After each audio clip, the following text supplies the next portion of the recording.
And somebody else can see the live thing because it always comes up late for me. There we go. Hello. Hello, everybody. Hey, Welcome folks. to Tuesday Nights. How are we tonight? Hopefully pretty good. We've been having some technical problems. We apologize in advance for that. Hopefully those clear up. Fingers crossed. It's all good. Welcome to Wealdport, Season 2. We do Monster of the Week with a substantial amount of homebrew rules. And our keeper for the evening is the fabulously talented DM Schmeier. And that's all I've got for an introduction. Let's bring it on, folks. We are without Dan tonight, and we miss him, but he will be back when he's back. And we will not have Rari. But if you recall our last adventure, Rari needed some time to be by himself to process some things that he's learning and going through, and we all respect that. So instead, first we're going to start out by tell me what the three of your characters are up to. Go ahead. I'm walking the perimeter of the haven and setting up trail cams and any good FFPs, and then having good GPS quarters and having pre-planned mortar targets set up for those. So smart. Rose is being a little less helpful. Oh no, Edith first. Is just trying to have a normal morning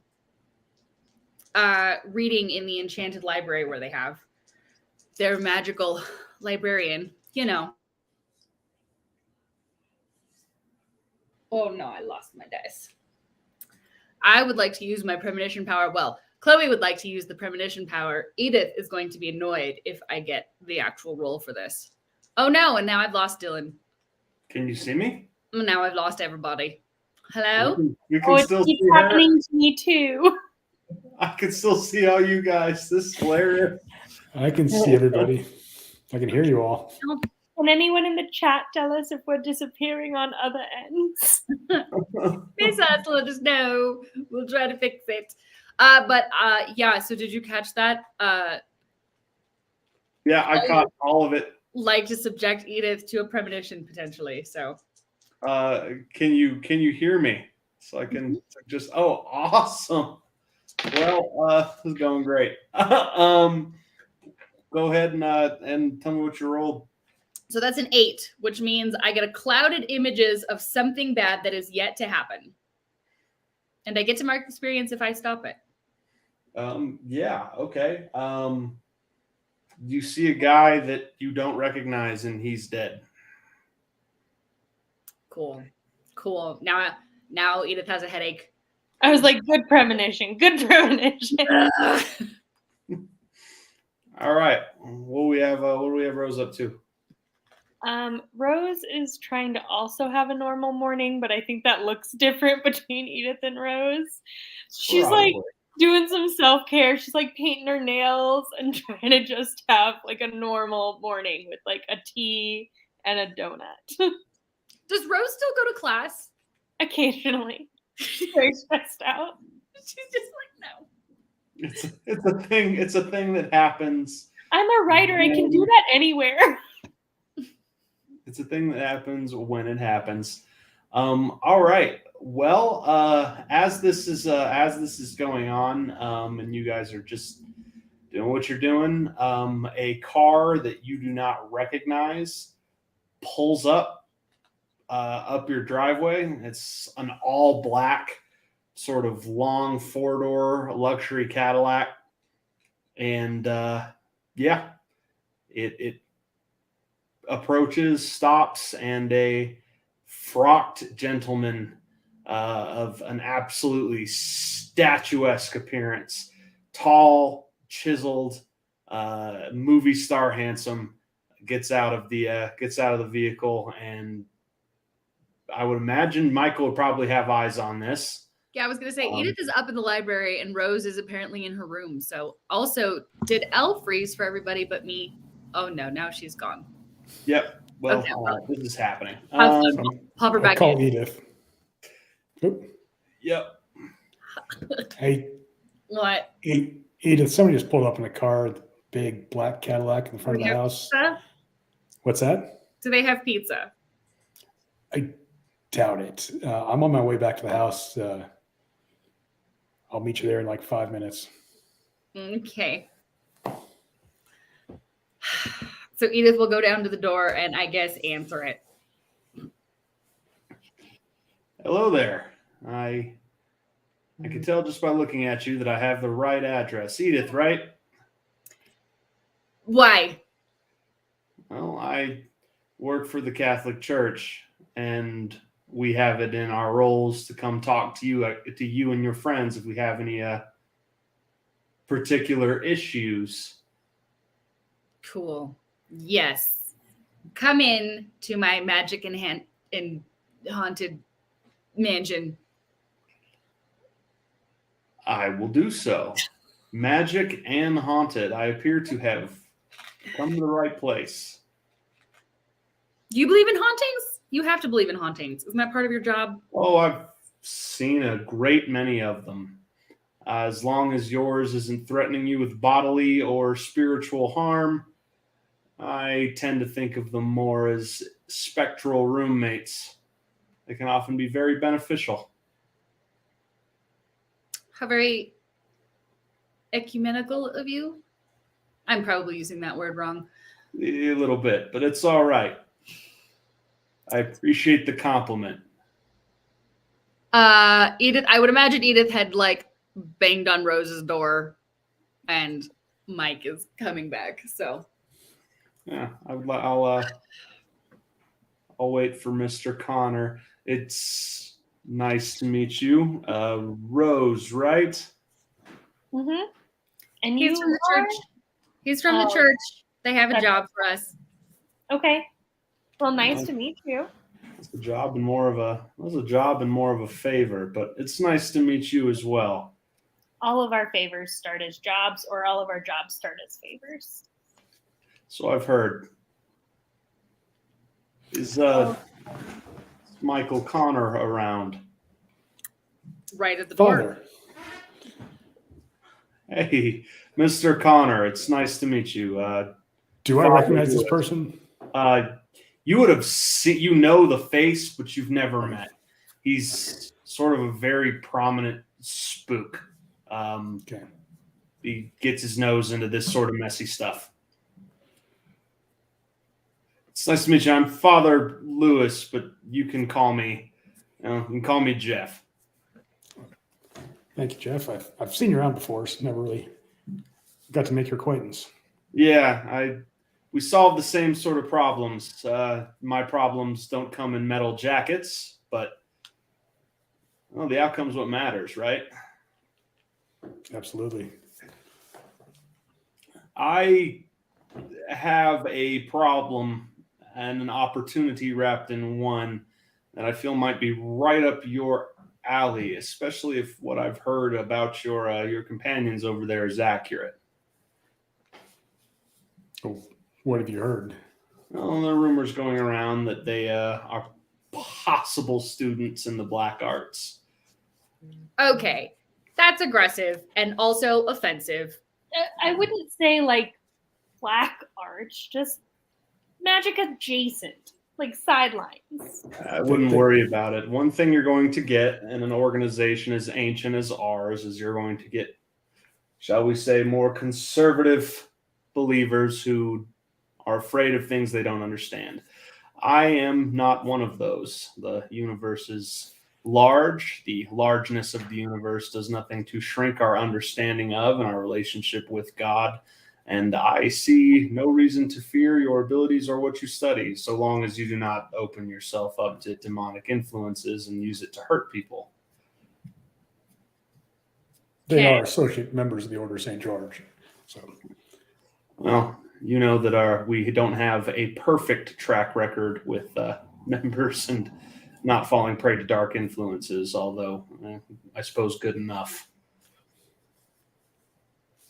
I've worked with them quite a bit. They are trustworthy and their hearts are in the right place. I have no doubt, honestly. If you pass such judgment, then far be it for me to disagree with it. How would you two like to learn more? I mean, I'm not going to say no. Here's the situation. A certain secret but not secret retreat is coming around to the magical luminaries of the area. It's a bunch of academics, wizards, mages, and witches who gather at one of the touristy castles in the mountain range to eat, drink, and be merry for a weekend, exchange research, talk about magical theory, and teach each other spells, rituals, various tricks. Typically, we have a presence, shall we say, at events like this. It's nothing insidious, nothing spy thriller adjacent. But this year, we're expecting there might possibly be some trouble. You want us to attend a magical academic conference. And what kind of trouble?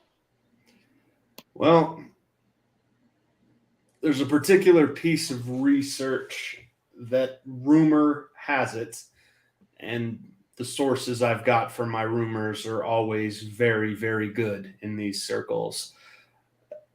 A certain piece of research is going to be revisited during one of the presentations on the first evening.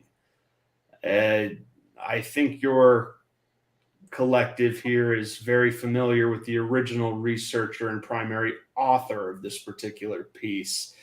As I understand, he used to own this property. Oh, no. Oh, no. No.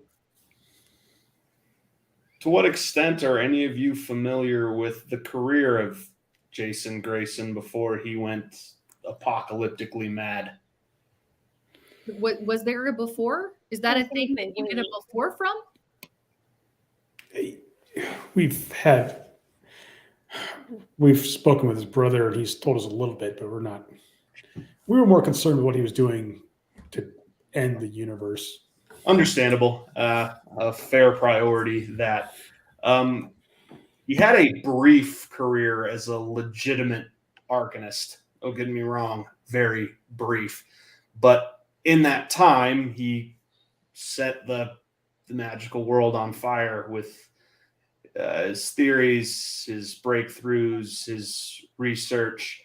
Only for a couple of years, though, was he publishing in any sort of mainline fashion. Then it started turning into how do I break the world and shatter the rules of magic as we know it, which started getting him invited, as you can imagine, to less of these parties. But his first prominent piece of major research involved a fairly interesting test subject himself. Okay, I mean, you saw what happened to him. Like, why are you letting someone present on that? Are you aware of what it is, the primary theory anyway, of what made him so special, so dangerous? No. He was born of a certain mental status. Some might call him a complete emotionally dead psychopath, but he himself viewed it as simply an emotional durability, a way to view the world in all of its madness and dark corners in such a way that the maddening effects of magic didn't impact him. Perception and practice are one and the same for the arcane arts, as you might be discovering. And the more you learn and the more you're exposed, well, frankly, the less human you become. Your brain often doesn't survive the expansion of your perspective. As your perception grows, often your sanity shrinks.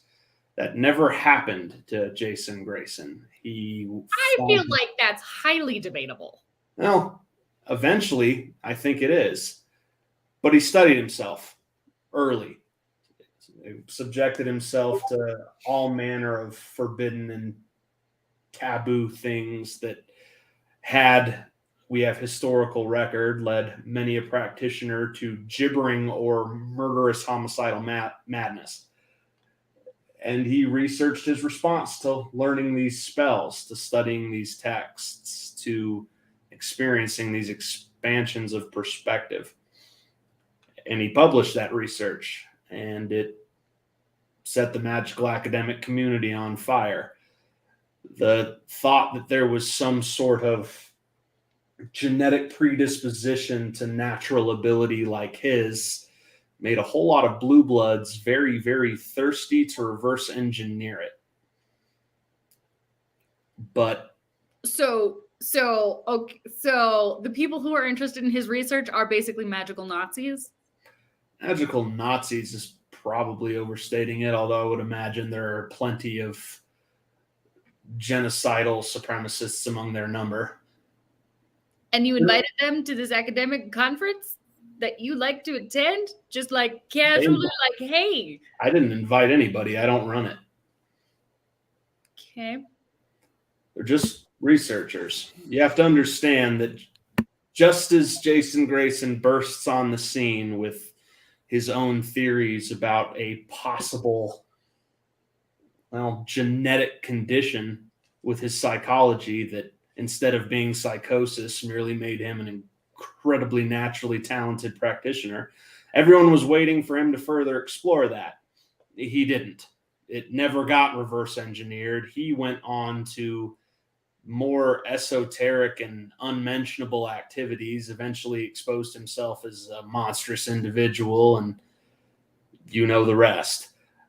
The rumor has it, though, that his earliest research has been revisited by a certain group of arcanists, and that they plan on revealing a possible methodology to rewire a wizard's brain to be more like Jason Grayson's brain through ritual magic. That's the rumor. If this is true and they present on it and they disseminate that information, well, I don't think I need to danger Will Robinson, as you might say. So you want us to listen to their paper and take notes, or do you want to whack them? Nope. I want you to attend the first day of the conference. I want you to figure out where any and all research materials they've brought along with them to present on are being stored, and I would like you to destroy them. And in the process, the research materials, just so we're clear, Edith. Yes. Oh, destroy the research materials, not the researchers. These are kids. They know not what they do. We don't need to murder them. With time and with wisdom, they will move on to other pursuits, as most mages do. But it is very, very important they not be allowed to debut this knowledge of mass destruction. And fortunately, magical researchers don't carry around their research in replicable thumb drives or anything of the nature. They write texts, tomes, scrolls. It gives their research power. And it gives you something to burn. Assuming they haven't enchanted it so that it doesn't burn. But they almost certainly have installed protections, wards. I would imagine anyway. They'd be fools not to. But again, as I understand it, this is a young group. Okay. So we destroy the research and then leave? I mean, I'm guessing. Why? Don't get caught. Stay. This is a conference that's by invite only, and the buy-in is actually substantial. It's a chance to learn and study with and converse with some of the best magical minds on the West Coast. It's an opportunity that ordinarily you wouldn't even know existed. I figure part of the trade for this job could be you go, you learn, you grow, you ask questions, and in exchange, you help us remove a Well, I would say a problem that we're afraid of, but I think we can all agree that everybody should be, right? Yeah. Cool. When do we leave? As you leave immediately, the sign-in for day 0, as it were, is goes live in 4 hours, and the conference begins tomorrow. I've taken the liberty of booking you rooms at the lodge and resort in the mountains where it will be taking place. Be there for 3 nights, 3 days. Any questions? Do we get actually paid for this, or?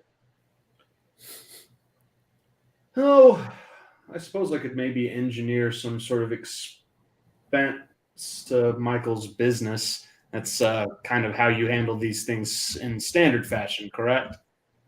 Usually, but you're getting a paid vacation at a lodge for a weekend. You think it was a Mike, don't talk fun them out. getaway. Stop it. I understand mercenary attitudes being what they are.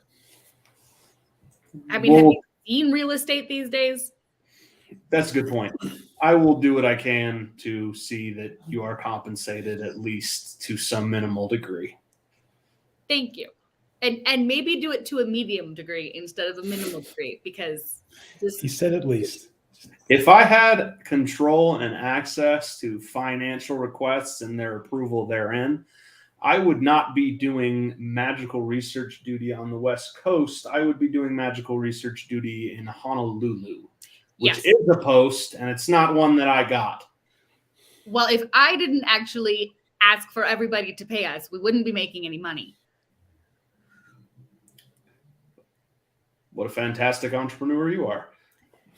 Mr. Connor, there is a metal detector basic check up front.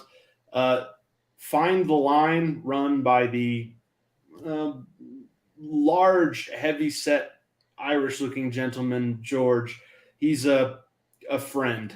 You're not going to be able to enter the hotel packing serious heat, but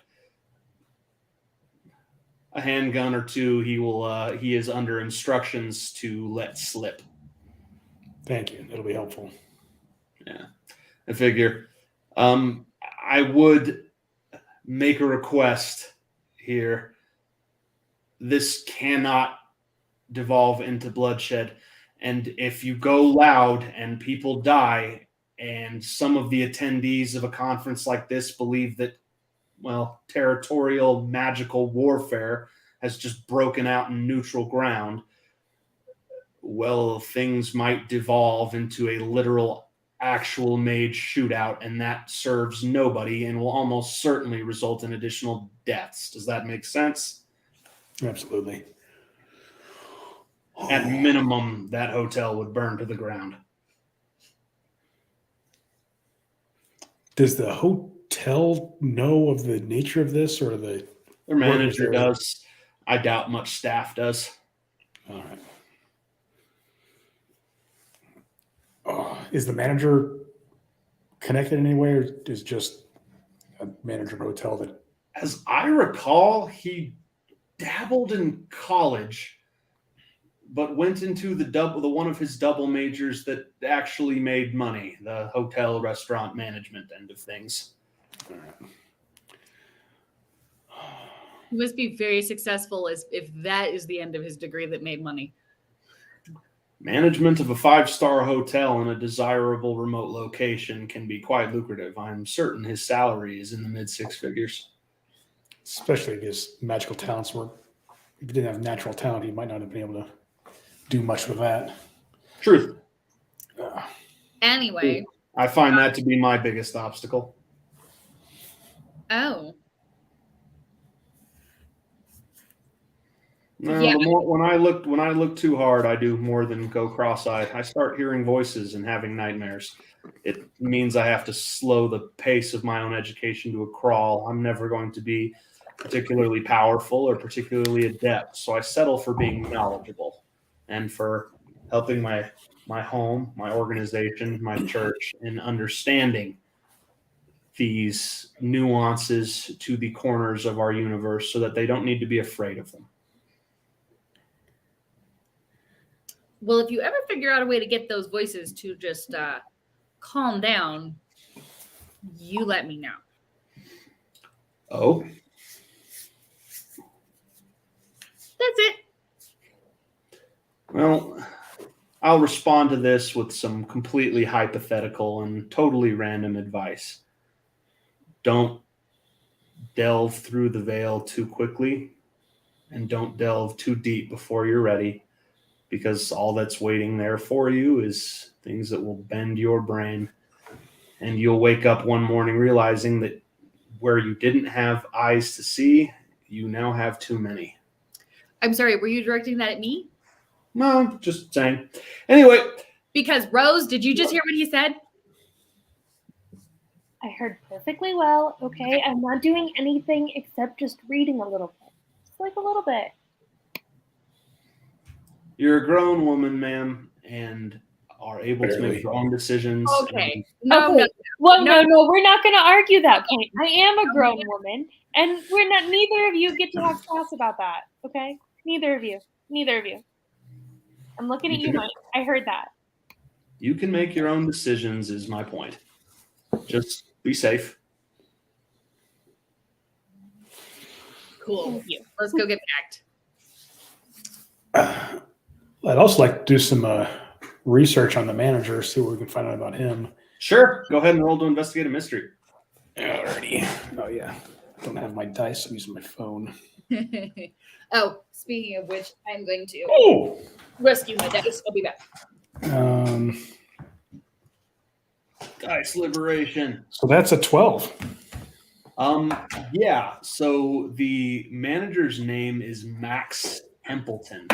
He was a very, very good football player that played for Felton University when he was young, also known as a very, very good student.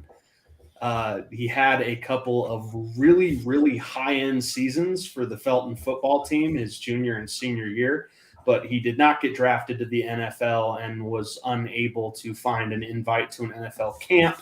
So he went to culinary school, where he dropped out after a year, but got a job working in the kitchen for the hotel in the mountains called the Clearview Resort, which is a repurposed replica Germanic castle nestled in one of the. Of course it is. Made by a eccentric offshoot of the Felton family in the 1920s. That's also known as kind of a famous local boondoggle, in that this sort of satellite Felton spent the bulk of his trust fund building this thing, and the hotel really didn't become profitable within his lifetime. So he's kind of famous amongst the far-flung Feltons as being one of the few inheritors of Felton family fortune to basically completely blow his. What's the name of the hotel again? It's the Clearview. Named after the unobstructed view over the entire city to the ocean from the highest point. He worked his way up from the kitchen to eventually become a head chef. He did not stay at that job long before switching over to hospitality. He got promoted to assistant general manager only 2 years after switching to hospitality, and then got promoted to general manager 5 years after that, where he is nearing his 18th year in that job. He's worked at the Clearview for nearly 27 years. Cool. That is a very fast rise, but it's not unheard of for a talented guy in that industry who made the right connections. It's not certainly faster than average.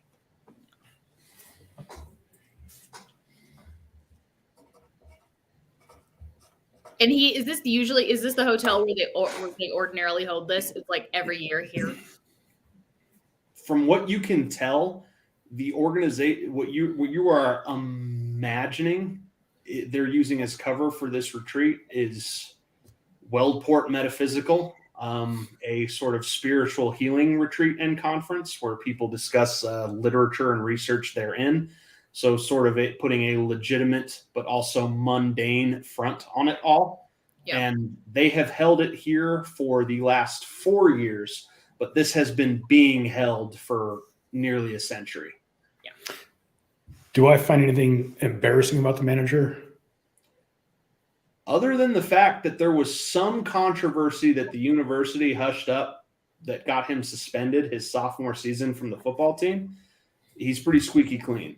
But if you delve far enough back, and you would be able to on a 12, it was a big deal because he was a highly prized recruit. He had a tremendous freshman season, and then something happened, and he allowed himself to be benched for a year as a compromise. Okay. Okay. Maybe we can, if we have to, maybe use that to put a little pressure on, let us get somewhere, do something, possibly. Or we can just let Rose ask him. Yeah. But so going to a metaphysical conference, I'm not really going to fit in. You two will. I won't. I mean, you could, Mike. We just have to put you in normal clothes. We could make have it. I still think it would be best if I had some sort of cover. I'm one of your assistants or something like that. Oh.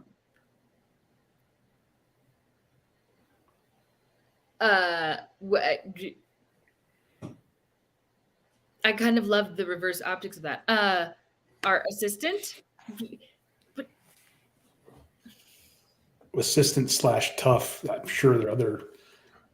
I mean, we've seen that before, where some of these arcanists have toughs to deal with more physical threats, and maybe I've been around with you guys long enough that you let me carry your bags for you, that sort of thing, even when you don't think you'll need any sort of physical protection. I mean, I guess that works, but then do Rose and I have to be not students? I mean, not that I'm a student anymore, but pretty. You both graduated. You're students of magic now. No, Vertigo. Mr. Churchman. Yes. Do we have like affiliation on our badges or something like that, or is it just our names? I have you affiliated with a research organization that most of the individuals there will identify as being church funded, but it should get you recognition as legitimate researchers. Well, Mike, why can't you just be a researcher with us? I'm going to look like a plant because I'm not magically gifted. I think it'd work better. All right, bodyguard it is. Or Bill. Or I'm the distraction. I'm the obviously military narc plant there. Lets you guys get away with more stuff. I feel like we want to be as low profile as possible. I'm fine with having a butler for a weekend. That seems great. Hey, folks, can we take our break early? I have to take the call that just came in. And we also just lost Elle. Extremely professionally relevant. I have to take it.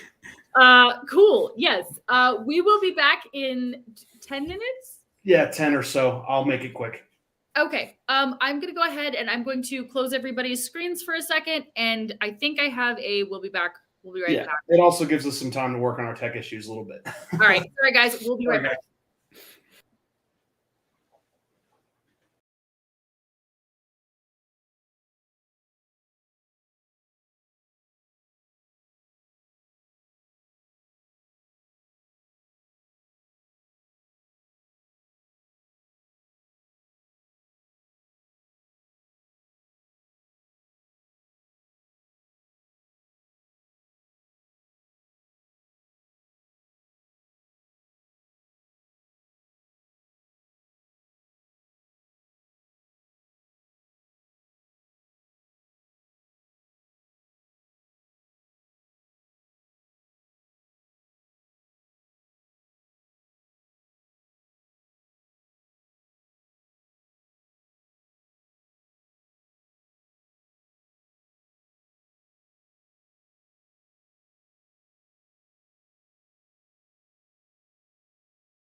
Hi guys, I am so sorry. We're having some tech issues and also some unexpected work issues. Tonight is cursed. It just happens. We will be back next Tuesday.